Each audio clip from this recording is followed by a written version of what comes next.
This episode is brought to you in part by Pittsburgh Seminary's Henderson Leadership Conference, September 22nd to 24th, with Dr. Diana Butler Bass. Attend in person or online for lectures and workshops with strategies for ministry amid political and theological divisions. Visit www.pts.edu/Henderson.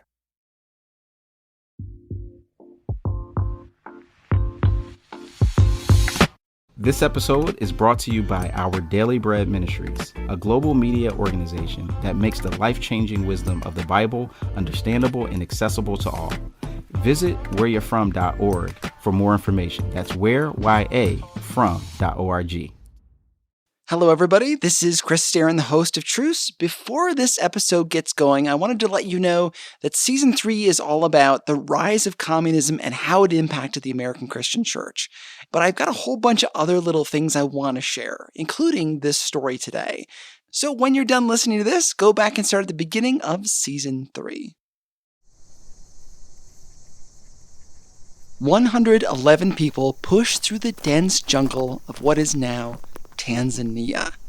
Imagine the heat on your skin, alligator attacks taking down livestock, swamps, people dying of disease, hungry. 111 men, nowhere near home. Months of this. You get up in the morning, pull on your boots, shoulder your load, walk. A famous missionary was missing somewhere on the African continent. The job of this large band of men: find him, bring him back to civilization, then make a fortune telling the story in books and on the lecture circuit. They were far from the circuit now, far from the padded seats of theaters, the candlelight of adventurer clubs, off the map. At the head of the pack was a white man, one of the few in this expedition. He was famous. He lived a Forrest Gump life from orphan to journalist to soldier on both sides of the American Civil War. Both sides. Now he was boot deep in mud. If his men upset him, the explorer used the lash or other cruelties. Wherever they went, they destroyed native villages, burning them to the ground. He fired his gun at indigenous people he thought were mocking him, and they walked for months. Finally, they found the missing missionary, though they were so weak by the time they reached him that it was the missionary who saved them, providing them food. The explorer said, at least in the legend, Dr. Livingston, I presume? He probably didn't say that, but it's a great quote. You've almost certainly heard it before. The explorer with the wild temper and the penchant for violence was Henry Morton Stanley. He just located the legendary missionary/explorer David Livingstone. Livingstone was supposed to be on expedition for 2 years, but by the time they found him, he'd been gone nearly 6. This moment is usually described as the heroic accomplishment, and it kind of was. These guys walked over 700 miles. But as with stories of people who summit Mount Everest, we often forget that it's the porters who do all the heavy lifting and trailblazing. We kind of know this story, this adventure. The romantic vision of pushing yourself to the limits, the age of exploration. But what's more fascinating is what happens next. After the story usually ends, after Stanley writes his account, what happened out there in the jungles of Africa lit a spark that ignited a gold rush of sorts, one based on deceit, a false promise of Christian missions, and the death of millions. You're listening to the show that uses journalistic tools to look inside the Christian church. We press pause on the culture wars in order to explore how we got here and how we can do better. I'm Chris Staron, and this is Truce.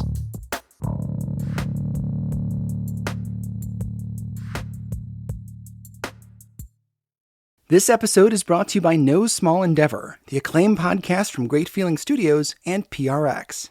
In each episode, host and award-winning theologian Lee C. Camp sits down with courageous and impassioned people, like Hollywood legend Rob Reiner and civil rights hero Reverend James Lawson, talking about what it means to find true happiness and flourish in day-to-day life. And if you're looking for somewhere to start, why not check out the recent episode with award-winning journalist and best-selling author Tim Alberta on Christian nationalism's role in the Republican Party. Follow No Small Endeavor on Apple Podcasts, Spotify, or wherever you get your podcasts. Our guest today is Adam Hochschild. He's the author of many books, including King Leopold's Ghost, which is the basis for most of this episode. You'll hear his voice in just a moment. So, we know about Henry Morton Stanley and his discovery of Dr. Livingstone, but Stanley's other accomplishments were much more important. Stanley was the first person to determine the course of the Congo River. He crossed the continent of Africa from east to west. A lot of that was on the Congo River, which is now in the Democratic Republic of Congo.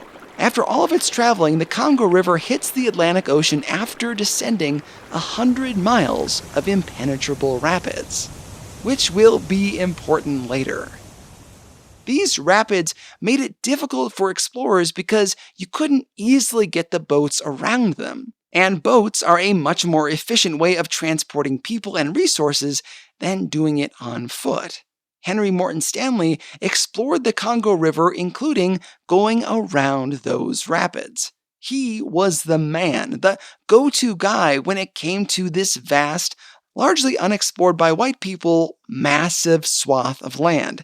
He figured out the path of the Congo River. So Stanley discovered this, and that discovery caught the eye of an extremely ambitious and greedy person in Europe, King Leopold II of Belgium. Who I'm guessing you've never heard of before. By the end of this story, you may never forget him. Leopold II was not that excited about being the king of the Belgians. He had become king of his country in 1865 at the age of 30. And he was, I think, very frustrated to be a monarch at a time when it wasn't so much fun to be a king anymore because you had to share power with elected parliaments and voters. We're talking the late 1800s, post-revolutions in France and the United States. The slave trade had been largely stopped in Europe and America. Freedom and equality were in the air. Belgium was and is this small country. It's half the size of West Virginia. Leopold said of his kingdom, small country, small people. And he wanted some part of the world where he could reign supreme, a colony, and also where he could make a lot of money to do the things he wanted to in Belgium. He was not alone in wanting to spread out, build up some territories. Europe had turned its eye to the African continent, full of natural resources and exotic goods. The European scramble for Africa was underway. This was the era of colonization. Europe claimed lands in Africa, while the United States took over Puerto Rico, the Philippines, and more. Leopold had his plans for this big blank spot on the African map, the part that had just been explored by Henry Morton Stanley. He didn't want to tip his hand to the rest of Europe. He was after the ivory and rubber, the resources. If he let the other European nations know his plan, they'd go after the land too, beat him to the punch with their bigger militaries and more robust populations. So he had an idea. Don't say that you're storming into Africa to gobble up the resources. Instead, frame the whole thing as a humanitarian effort. We're not going to grab resources. We're going to spread the gospel. He was a master of public relations, this king. He could have taught today's tobacco companies a thing or two. He portrayed himself as a generous philanthropist who was engaged in Africa not to make money, but to spread Christianity, to preach the benefits of hard work, to bring civilization and literacy to these poor benighted Africans, and so forth. The whole carefully crafted bait and switch would eventually turn on him. But these illusions of goodwill bought him decades to build his personal fortune. In 1876, he organized a geographic conference in Brussels of the brightest minds in geography and exploration. Together, they plotted out where stations would be that offered medical aid and supplies to help the missionary efforts in the Congo. At that meeting, they formed the International African Association. And you don't need to remember that name, because it was disbanded pretty quickly. Its sole purpose was much like a shell corporation today: to hide the trail, divert people's attention. He'd create several more with similar sounding names. So many bogus associations that people giving speeches about one organization would sometimes use the name of multiple organizations, thinking they were the same thing. They were not. These shell associations also allowed a bit of a magic trick. It appeared that the country of Belgium was behind this magnanimous effort. But really, the profits went to Leopold. Seriously, the companies weren't just about being confusing. They were a way to funnel cash to the King of Belgium. Not the people of Belgium, the king. And make it look like he was bringing Christianity and hope to Africa. After this massive PR campaign and public opinion was on his side, Leopold needed someone to head up the operations. There was only one logical answer. Henry Morton Stanley, I presume? You know, our explorer who crossed Africa. Stanley signed a 5-year contract with these shell organizations, though for a long time, even he didn't know which one he worked for. Remember those rapids at the end of the Congo River? He was to build a road around them on which steamboats could be transported in pieces. Once they got around the rapids, they'd be able to reassemble the boats and start exporting goods. One of Stanley's other jobs was to approach local chiefs and trick them into signing over their land, so that it would now belong to Leopold. Of course, the chiefs couldn't read his language. They didn't have contracts like this in the Congo, so this magic trick was pretty easy. Tell the chiefs the contract was no big deal and then steal their land. It goes a little deeper than that, too. The contracts also gave Stanley and his men the right to use local people to do the work. Not even knowing it, the leaders put their own people into forced labor and signed over their territory. This was forced labor. It wasn't technically slavery because it wasn't handed down generation after generation, but treatment of laborers was about the same. Whippings, kidnappings, burned villages in order to get resources, like rubber. The real source of wealth in the Congo was wild rubber, as I mentioned, which comes not from plantations of rubber trees, but from vines, which are scattered quite widely through the Central African rainforest, twining their way around palm trees and other trees up to where they can get some sunlight. Rubber was a booming industry with tires and gaskets necessary for the Industrial Revolution. Natural rubber can be cultivated in farms, but it takes years to get a viable plant. Leopold saw a chance to get a jump on the market by gathering it from wild vines. People had to scatter quite widely into the forest to find these vines. Sometimes it took them days to find vines that hadn't been all tapped already. The vines were then drained like you do when you make syrup. Cut into the vine and slowly collect the fluid inside. Then the fastest way to process the rubber was to spread the liquid on human skin so that it could dry. When it was dried, you peeled it off, taking hair with it. It would have been quite painful to remove. Africans were forced to do this day after day. To force them to do that, the regime captured their wives, held them hostage, and you can see photographs of women hostages in chains in order to force their men to go into the rainforest for days and sometimes weeks at a time, gathering a monthly quota of wild rubber. This was no humanitarian or missionary effort. It was about gathering resources. All the rest of that stuff was just a cover. And who was going to know? Congo was far away from Belgium.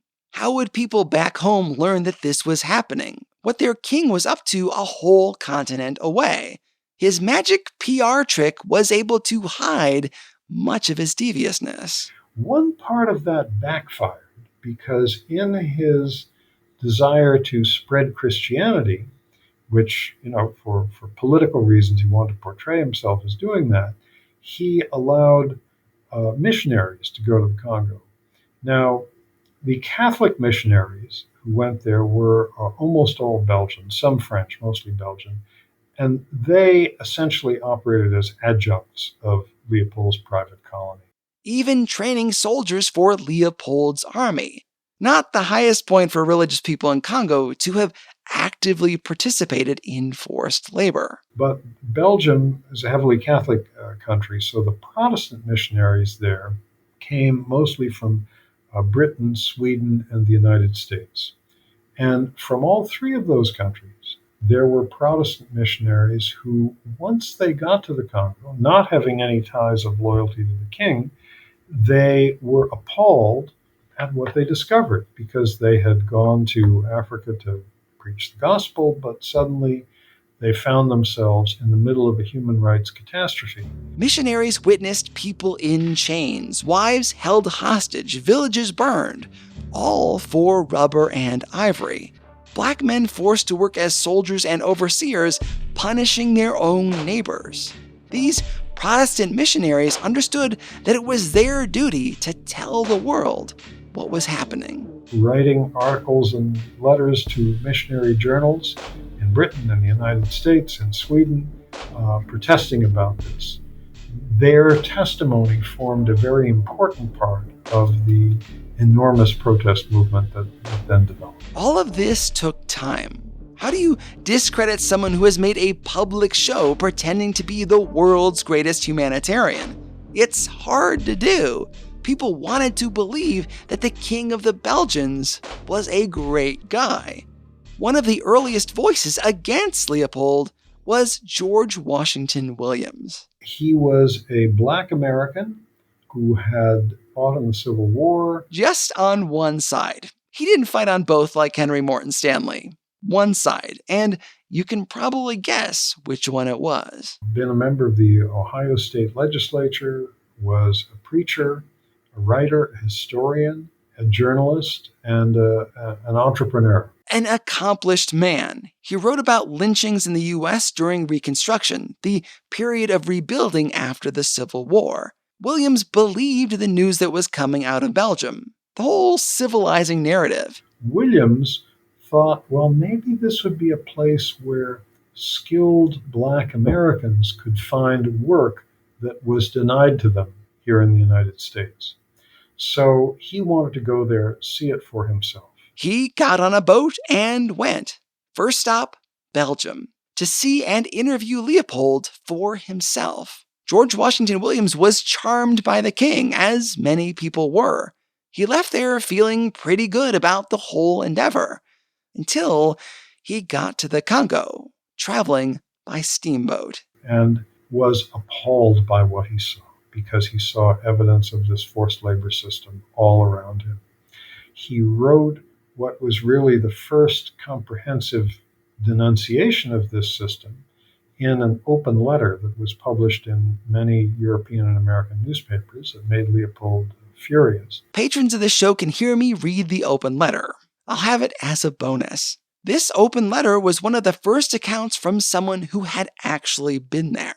He gathered notes for what was going to be a book about what he had seen. But very sadly, he died on his way home from Africa, so the book was never published and his notes seem to have disappeared. His death occurred in 1891, a full 15 years after Leopold's famous geography conference. The world was still largely in the dark, and it would remain that way for quite some time. It would be a decade before another man picked up the mantle of investigative journalism. A decade. And this guy is important. He entered the fray from a surprising place, the very shipping industry that benefited from Leopold's deception. Leopold had given the monopoly on shipping traffic between the Congo and Belgium to a British shipping line based in Liverpool. And this British company, every couple of weeks, needed to send somebody to the Belgian port of Antwerp to be there when their ship arrived. To check things out, make sure everything was above board. This is where we meet our hero, Edmund Dean Morel, or E.D. Morel. He went to Antwerp and watched as resources came in and supplies went out. Resources came in, supplies went out. Day after day after day. This was Morel's job, supervising his company's arrangements. Resources came in, supplies went out. And he noticed a curious pattern. When these ships arrived from the Congo, they were packed to the hatch covers with enormously valuable cargoes of ivory and of wild rubber. And he knew that gathering wild rubber was a tremendously labor-intensive process. Finding, cutting, and draining vines, applying it to the skin, peeling it off, over and over and over again. All of those precious resources arrived on ships in Antwerp. But when the ships turned around and sailed back to Africa, they carried no trading goods in exchange. In other words, no merchandise was being sent to Africa to pay for this stuff. Which is weird, right? Because this whole thing was supposed to be about sending missionaries and opening up trade with the African people. But they weren't sending over food and Bibles, medicine and clothing. They were only exporting soldiers and bullets. Ship after ship, soldiers and bullets. Wait, if we're not sending back goods to trade, but we're sending guns, there must be some kind of forced labor going on. And he was right. Leopold was up to no good. It's an extraordinary moment to me because thousands of other people had stood or worked on that dock in preceding years, and nobody had put two and two together this way. Or maybe they had and just didn't say anything. Morel couldn't simply accept this and move on. He followed his conscience. Morel went to the head of the shipping line and explained his discovery, that their big client was actually involved in forced labor. However, it wasn't going to be good for business to just stop carrying cargo for Leopold. So his boss tried to promote him to a post out of the country to shut him up. That didn't work. So he tried to bribe Morel. And no, that wasn't working either. Morel quit his job and, in the next few years, turned himself into basically the great British investigative journalist of his time. He became the go-to guy disseminating information about the Congo. And for the next 12 years or so, he produced a torrent of writings about this situation. 3 entire books, pamphlets, a cascade of newspaper articles, and it was really he who put this story on the world's front pages.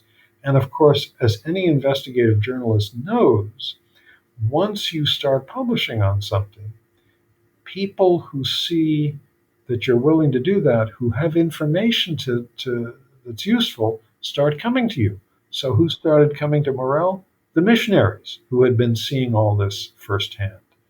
And they became tremendously valuable sources for him. As I discussed, it's hard for people to know that there is a problem if nobody tells them about it, if information isn't factually gathered and witnesses aren't found. What Morel did was enlist the help of people who could tell the truth about this supposed humanitarian effort.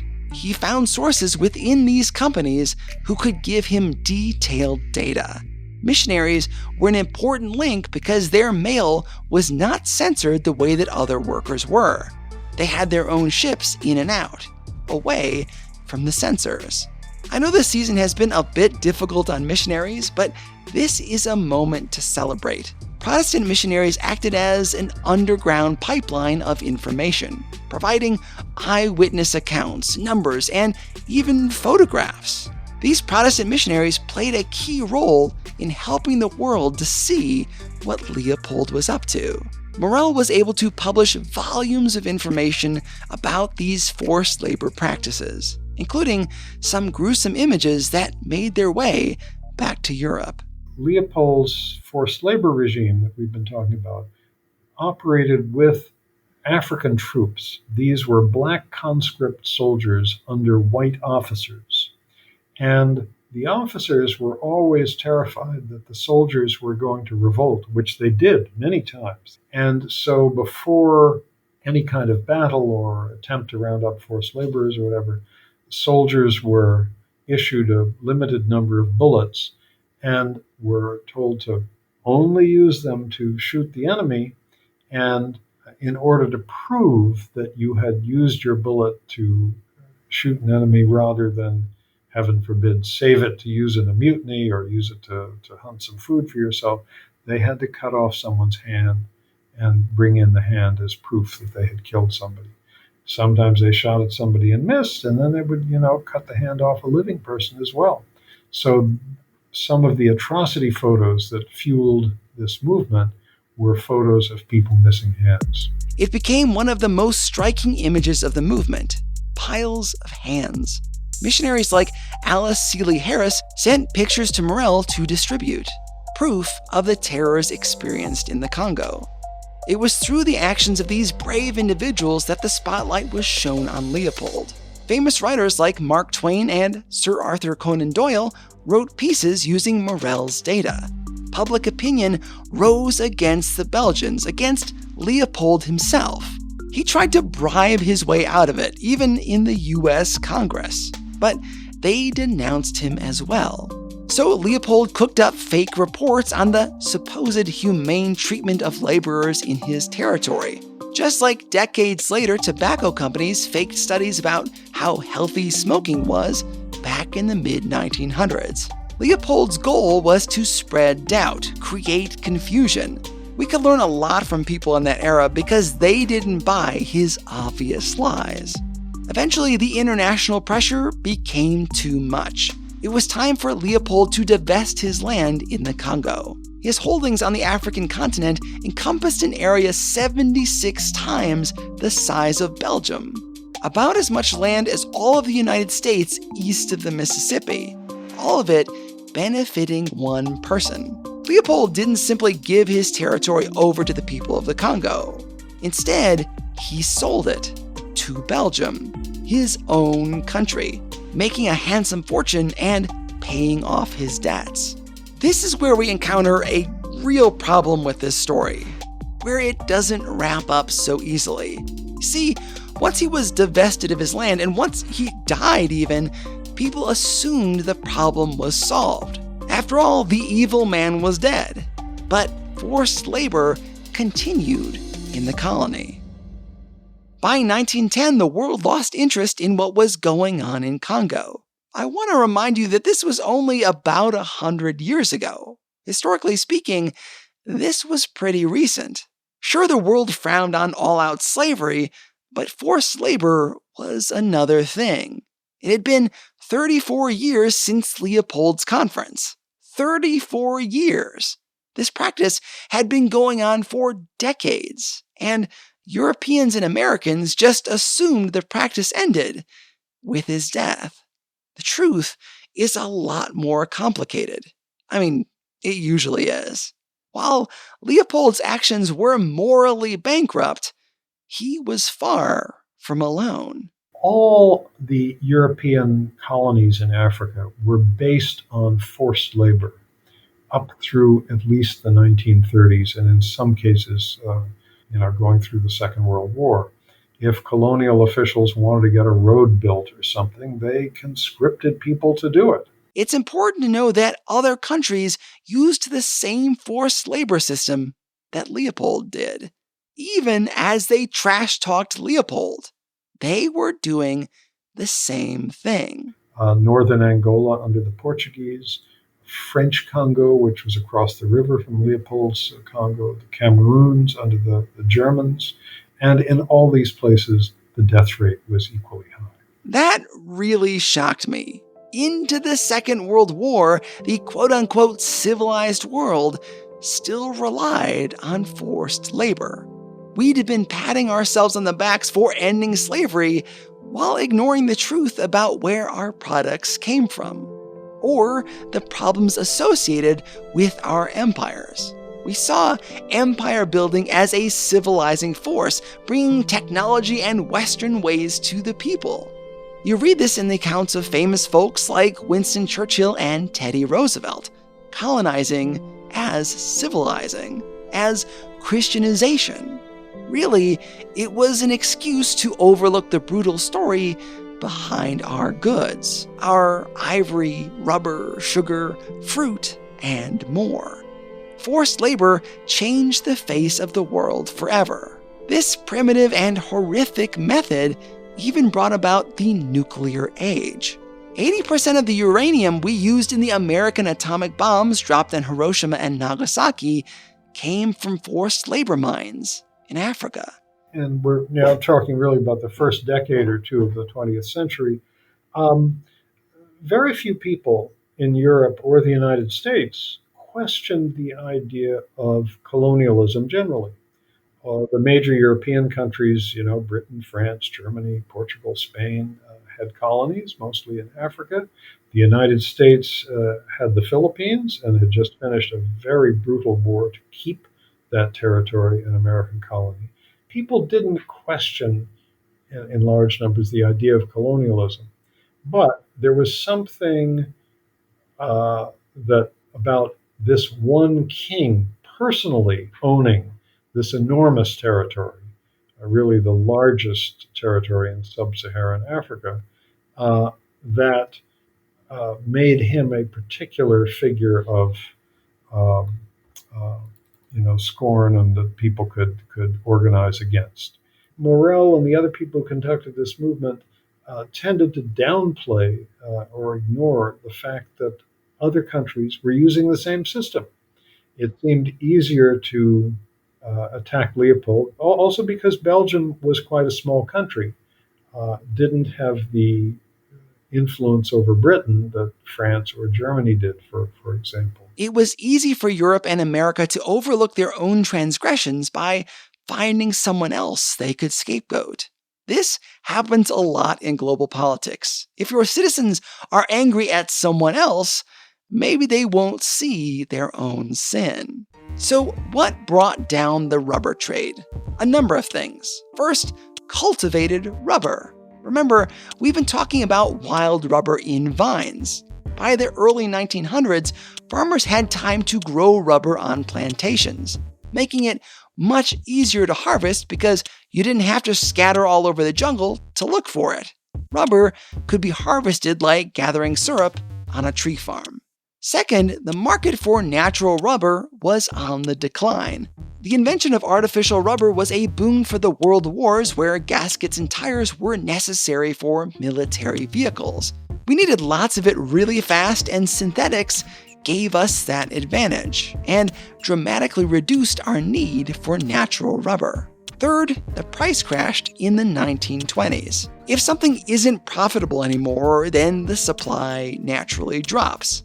The fourth reason for the decline of forced labor in the rubber trade is the most significant, and much darker. Population loss from this system was so great that you can actually find Belgian colonial officials saying to each other on paper, if we continue the forced labor system with no modifications, we're not going to have any labor force left. And at that point, they began modifying things, and forced labor remained important in the economy, but they began building health clinics and so forth in order to make sure their labor force wouldn't all die off.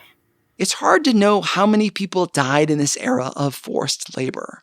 There have been estimates, though, including one that Leopold's forced labor system killed as many as half of the people in the Congo. An estimated 10 million people in that region alone. For perspective, Nazi concentration camps killed 11 million people. Leopold was a murderer on par with Hitler. Yet, most of us don't know much about him. When we go on vacation and see the monuments and the roads he built in his country, we don't see those severed hands.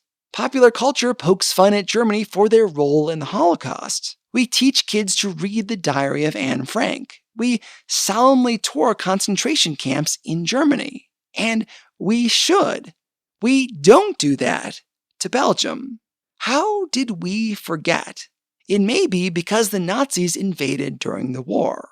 It could be because of that international opinions shifted from hostile to Belgium to sympathetic. So, what became of the Congo? Their story didn't end there, even after forced labor dwindled. Well, it's had a very troubled history. Finally, the Belgian Congo became the independent Democratic Republic of Congo in 1960, but independence came after some big demonstrations very suddenly. The country wasn't prepared for it because the Belgians had done almost nothing to leave an educated class of Africans who could run the country. There were less than 3 dozen people in this enormous territory, whose population today, I'm not sure what it was in 1960, but today it's estimated 70 or 80 million. There were less than 3 dozen people who had the equivalent of a university education. And this is a territory the size of like the United States east of the Mississippi. The first democratically chosen prime minister of the Congo, Patrice Lumumba, was regarded as much too radical by the United States, Belgium, European countries, and they gave aid to factions who were aligned against him. Lumumba was overthrown after only 2 or 3 months in power and was assassinated the next year. And then for many years, starting a couple of years after that, for 32 years, the Congo was under a dictator, Mobutu Sese Seko, who plundered the country even more thoroughly than Leopold had. He had a more developed economy to rob. Received heavy support from the United States, more than $1 billion in U.S. military and civilian aid over the years, because he knew that the way to get aid from the United States was to be staunchly anti-communist, which he was. During the Cold War, the United States sought allies who were anti-communist. That was the primary objective. By being that, this dictator in Congo could get away with whatever he wanted. Remember what I said about fear being used as a way to divert people's attention away from your own sins? That's what the Cold War brought to the Congo. The ability to get international eyes to look the other way. As long as they weren't communists, the US didn't need to pay attention. The Congo was turned upside down by the arrival of white explorers, then forced into hard labor, and finally messed up when we overturned yet another leader thanks to our fear of communism. Not unlike what we did in Guatemala. Even today, the region is poor. Here is a country which, in terms of its natural wealth, gold, diamonds, uranium, tin, manganese, coltan that's in all of our cell phones, timber, anything else you can name, in terms of its natural wealth, it's one of the wealthiest countries on earth. But most people are living on the equivalent of $2 or $3 a day. A few months ago, I released an episode about how missions organizations export the American way. In that episode, we talked about how we view people in these foreign territories, sometimes with pity and sometimes with paternalism. Good friends of mine have come back from missions trips overwhelmed by the enormity of it all. Others come back shaking their heads. They arrive at the conclusion that abject poverty comes from laziness. Maybe you started to suspect something with these stories I've been telling. This one and the episode entitled Exporting Christian America and the one I did about Guatemala. That one of the reasons these nations are so poor isn't because the people are lazy, but because quote-unquote civilized countries made them poor. We overturned their leaders, put them in forced labor, resisted education. This forced labor system went into World War II. World War II! Then we backed a corrupt leader in the Congo who used the natural resources to enrich his friends, but not his people. The United States overthrew the democratically elected president of Guatemala in 1954, putting them into a debilitating civil war. under the power of dictators. And then we wonder why they're so poor now and trying to cross into the United States. As hard as this is to say, it's because the civilized world kept setting them back for cheap natural resources. Is it any wonder they're poor? I've been a Christian for a long time, and being in the church for a long time means I've seen lots of slideshows from missionaries and short-term missions workers. Smiling black and brown kids sitting on piles of trash, living without proper sanitation and food. But what caused me so much trouble while I was making this episode is this idea that maybe our people put them there. The British, Belgians, French, Spaniards, Germans, Italians, the Portuguese, various Arab countries, and we Americans. Our relatives from not that many generations ago deeply impacted these countries. I don't tell you these stories to make you sad or to cripple you, or to stop short-term missions. That doesn't accomplish much. But we have this prevailing idea in evangelical Christianity that is toxic. That if you're poor, it's because of your lack of faith, and if you're rich, like so many of us are in comparison to our neighbors, it's because we work hard and because we're faithful to God. That allows us to justify cheap clothing, gold, food, diamonds, and gasoline. It could be that we're experiencing so many blessings because of our relationship with God, or it could be, at least in part, that our recent ancestors held people back to their own advantage. And the difficult question is, are we still carrying on this practice? So when I see slideshows of poor black and brown children, I want to challenge myself not to see just the poverty. I want to understand how it got there. Only then can we begin to understand what we can do to stop it. Not just by sending money their way for food and clothing, but also by understanding that my standard of living might be holding them down. My fear, like my ancestors' fear of communism, may be keeping their countries in turmoil. My inability to see people in power who use Christianity for evil may be blinding me to injustice. My pity may be hurting instead of helping. It is vital that we take the gospel to the world. But if we do it under the guise of economic gain, we may think we're giving them a hand up, when in reality, we may be severing the very hand we wish to help.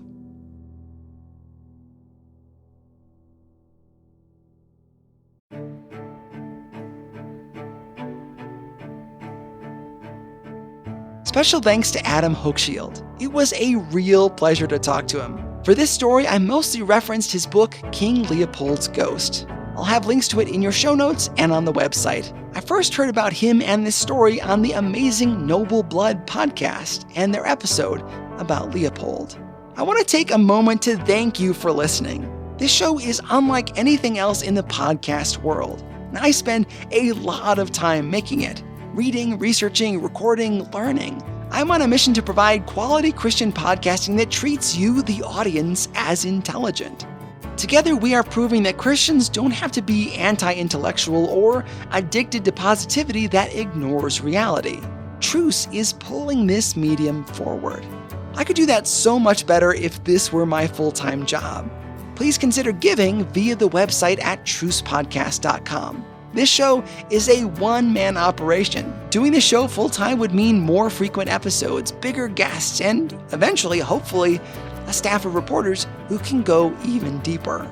With a donation of just $8 a month, you can make that happen. Thank you so much for your support, prayers, and notes of encouragement. God willing, we'll talk again in 2 weeks. I'm Chris Staron, and this is Truce.